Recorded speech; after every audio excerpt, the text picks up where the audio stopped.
yang pertama, Assalamualaikum Ustadz, saya mau nanya. Kan Ustadz sebelum masuk Islam pernah bilang orang-orang yang sudah beragama itu nggak asik. Nah, katakanlah dulu saya ini suka main sama teman laki-laki, campur baur. Setelah udah netapin hijrah, karena pernah diajak tahun baruan dan sebagainya, otomatis saya nolak. Teman laki-laki ultah juga, saya jadi nggak ngucapin. Nah, berarti apa saya jadinya nggak asik? Tapi masa untuk bikin asik orang saya harus lakuin yang Allah larang. Jadi gimana ya Ustadz?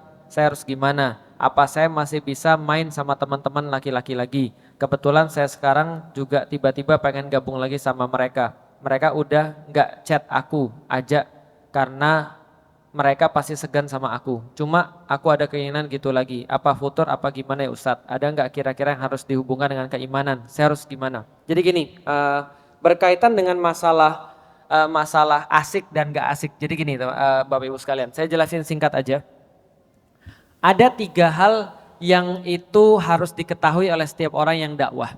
Yang pertama adalah benar, yang kedua adalah baik, yang ketiga adalah bagus. Oke, yang pertama apa namanya? Benar. Yang kedua apa? Baik. Yang ketiga adalah bagus.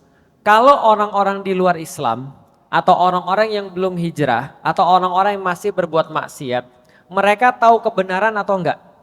Enggak tahu. Karena mereka masih maksiat. Mereka belum hijrah, mereka masih belum muslim bahkan. Maka mereka jelas enggak tahu tentang yang benar. Jadi jangan ngomongin benar dulu sama mereka. Karena mereka pasti tolak. Yang kedua, baik. Baik juga kadang-kadang enggak ngefek sama mereka. Karena mereka orangnya enggak baik. Tapi semua manusia sepakat bahwasanya yang bagus itu pasti diterima. Itulah namanya keren, itulah namanya asik. Yang saya maksud banyak orang-orang muslim gak asik, banyak orang-orang muslim gak keren adalah mereka benar, mereka baik, tapi mereka gak bagus. Bisa difahami sampai di sini? Contoh, saya kasih contoh. Rasulullah benar atau tidak? Benar. Rasulullah baik atau tidak? Baik. Tapi masih dihina-hina sama orang Quraisy? Masih. Berarti apakah benar dan baik itu cukup?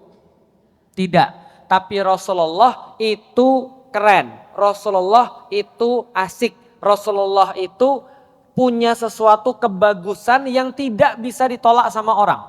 Contoh, mereka bilang Nabi Muhammad itu kayak penyihir, mereka bilang Nabi Muhammad itu kayak dukun, mereka bilang Nabi Muhammad itu penyair, mereka hina-hina Nabi Muhammad. Mereka nggak terima kebenaran dan kebaikan Nabi Muhammad. Tapi kalau nitip duit, tetap sama Nabi Muhammad. Karena terkenal Nabi Muhammad itu orangnya amanah. Nah itu namanya asik. Asik itu adalah orang-orang ngelihat kita tuh bagus, keren gitu lah kira-kira. Contoh misalnya orang muslim, dia pintar, dia benar, dia baik. Tapi pakaiannya lusuh. Kira-kira gimana? Maka orang yang ngelihat akan bilang gini, ya dia memang pintar, dia memang benar, tapi dia tuh jorok. Orang terima Islam jadi enggak. Sekarang saya mau nanya, kalau Anda mau pergi ke luar negeri, perginya kemana? Selain Mekah dan Madinah.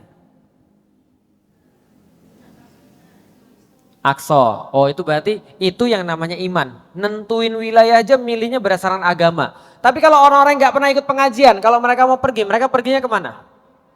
Amerika, Eropa, apalagi Korea, Jepang, karena bagus. Bisa difahami ya? Benar nggak? Nggak tahu. Baik nggak? Nggak tahu. Yang jelas bagus. Contoh lagi, tahu kan Blackpink ke Indonesia? Blackpink benar atau enggak? Jelas nggak benar. Baik atau enggak? Pernah ngasih Anda makan gitu? Enggak pernah. Dia bukan orang baik juga. Tapi dia bagus, koreografinya bagus, dance-nya bagus, lagunya bagus, desainnya bagus. Akhirnya banyak orang datang? Banyak. Yang kerudungan atau yang gak kerudungan? Yang kerudungan. Kenapa? Karena mereka lihat bukan benar atau baik tapi bagus. Makanya kalau seandainya ada yang harus dihiasi, itu yang benar dan baik lebih layak dihiasi daripada yang gak benar dan gak baik. Makanya kata Rasulullah, perindahlah Al-Quran dengan suaramu. Bisa difahami ya? Al-Quran benar atau tidak? Benar. Al-Quran baik atau tidak? Nyuruh baik, jelas. Tapi menurut ibu-ibu sekalian, kalau Felix Yao ngimamin terawih sama Ustadz Hanan Ataki ngimamin terawih, kira-kira mana yang lebih banyak datang? Karena bagus, karena keren. Paham sampai di sini? Berarti bagus dan tidak bagus tidak ada kaitannya dengan maksiat atau tidak maksiat. Contoh, yang tadi disampaikan sama yang nanya, saya dulu dekat sama laki-laki, berarti ini maksiat atau tidak? Maksiat. Kalau sudah maksiat gak ada urusan keren atau gak keren. Kayak Blackpink tadi, itu maksiat. Maka kita sebagai muslim, pertama yang kita lihat adalah kita benar dulu. Yang kedua kita baik dulu. Yang ketiga yang wajib juga adalah kita bagus. Supaya agama kita lebih menarik bagi orang lain. Paham? Tapi bukan berarti kita bilang, enggak apa-apalah saya berbuat buruk sekarang, saya berbuat salah. Yang penting orang tertarik dengan agama saya. Jadi dia jawabnya bukan yang benar. Contoh ditanya, Ustadz apakah di dalam Islam boleh pacaran? Yang nanya pacaran nih, followersnya banyak, sultan lagi, kaya raya. Kita pikir dalam hati, wah kalau saya jawab haram dia nggak datang lagi nih kajian besok. Paham ya? Lalu kemudian jawab apa? Ada ustadz yang milih jawabnya begini, haram. Masuk neraka kalian berdua. Gak ada keselamatan bagi kalian. Yang diucapkan benar atau tidak? Benar. Baik atau tidak?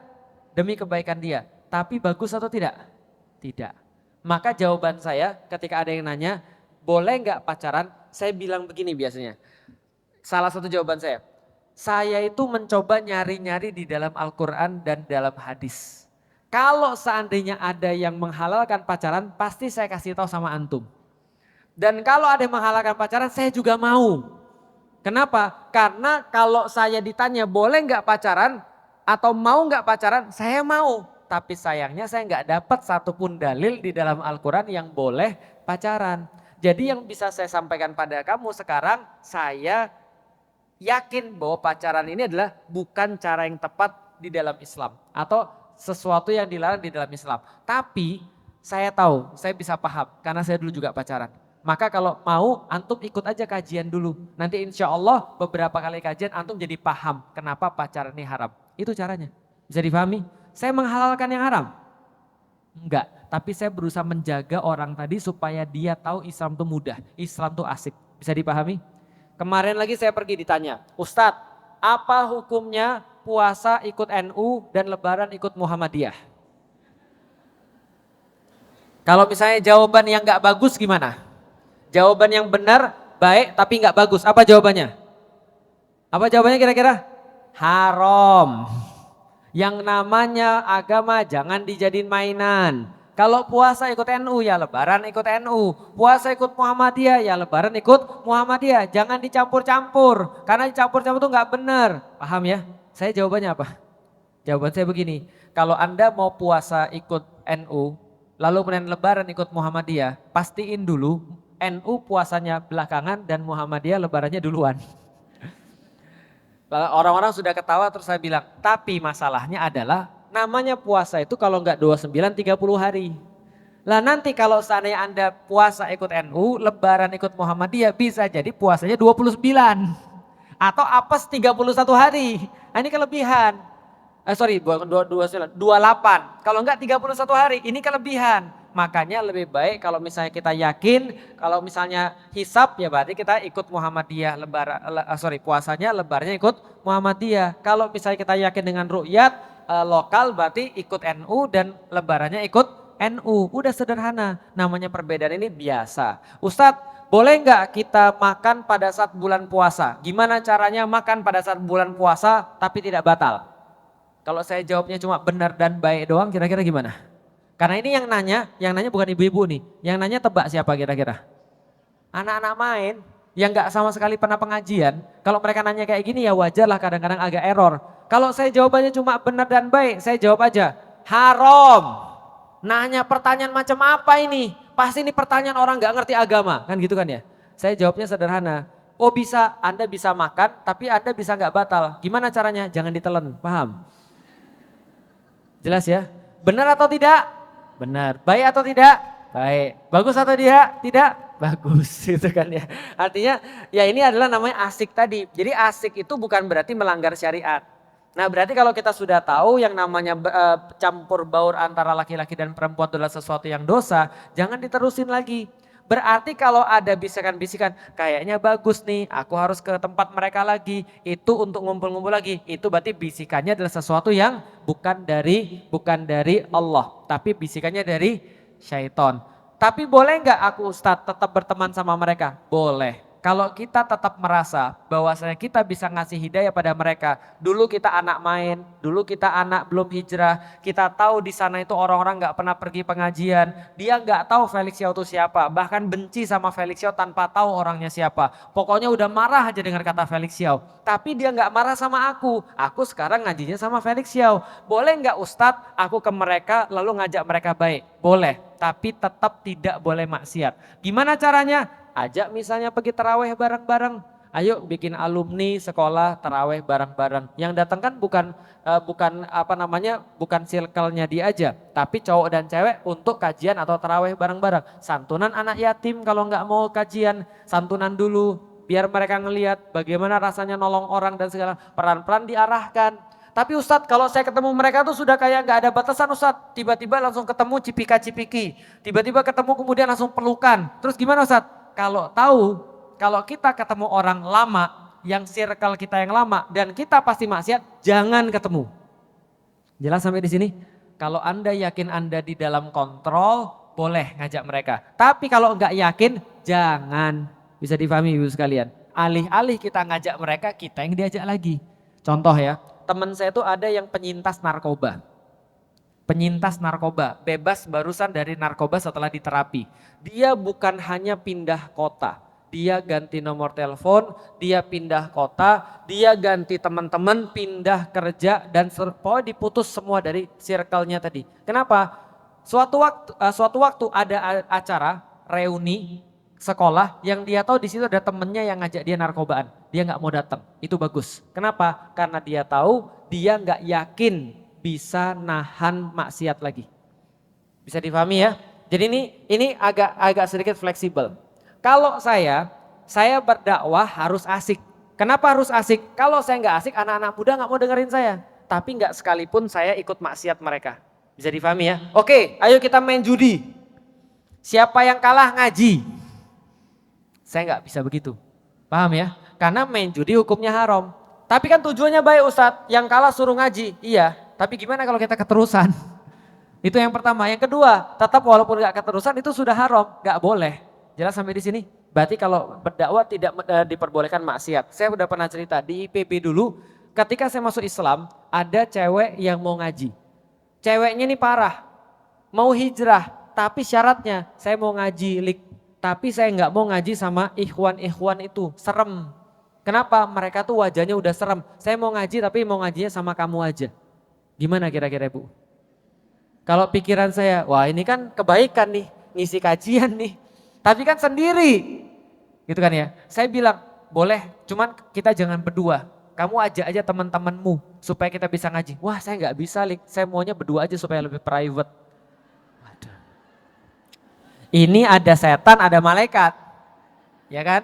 Lalu kemudian apa yang saya lakukan? Saya datang ke ustadz saya dong. Saya datang ke ustadz saya karena saya nggak bisa memutuskan sendiri. Karena kalau putusan sendiri pasti hawa nafsu. Tanya sama ustadz, ustadz gimana? Ustadz saya langsung bilang, gak boleh. Kenapa gak boleh? Di dalam Islam menghindari kemaksiatan lebih didahulukan daripada mengambil kemaslahatan. Menghindari kemudaratan lebih didahulukan daripada mendapatkan kemaslahatan. Itu formula kaidah fikih. Artinya apa? Kamu sudah tahu kamu ngisi, belum tentu dia hijrah, yang sudah pasti kamu berdua-duaan. Gak boleh Tapi kan gak boleh. Ya udah, akhirnya saya gak ngisi. Bisa dipahami Ibu sekalian? Kalau saya ngikutin hawa nafsu saya ngisi kajian. Setelah ngisi kajian, who knows, siapa yang tahu apa yang terjadi. Namanya setan itu kan halus. Setan tuh gak langsung ngajak berzina tuh gak mungkin. Itu ada cewek cantik berzina yuk. Atau ada cewek langsung ngajak saya, Ustadz berzina yuk. Saya bilang apa? Gila kamu ya. Tapi kalau misalnya dia datang mau pengajian, Ustadz saya boleh konsultasi. Ada gimana? Tapi konsultasinya jangan di masjid Ustadz. Gimana kalau konsultasinya di rumah saya aja? Terus sampai di rumahnya, ya ini kebetulan suami saya lagi di luar. Paham ibu-ibu sekalian? Alusnya setan tuh kayak apa? Nah makanya kalau ibu-ibu harus mengetahui jangan deket-deket ke tempat maksiat. Makanya yang namanya kemudorotan itu dihindari, itu lebih bagus daripada mendapatkan kemungkinan maslahat. Paham sampai di sini ibu sekalian? Nah itu adalah tentang masalah asik dan gak asik. Jadi kalau sebagai dai pastikan kita benar dulu, lalu baik dulu, baru asik. Nggak ada asik tanpa ada maksiat. Itu yang pertama. Yang kedua, pertanyaan yang kedua.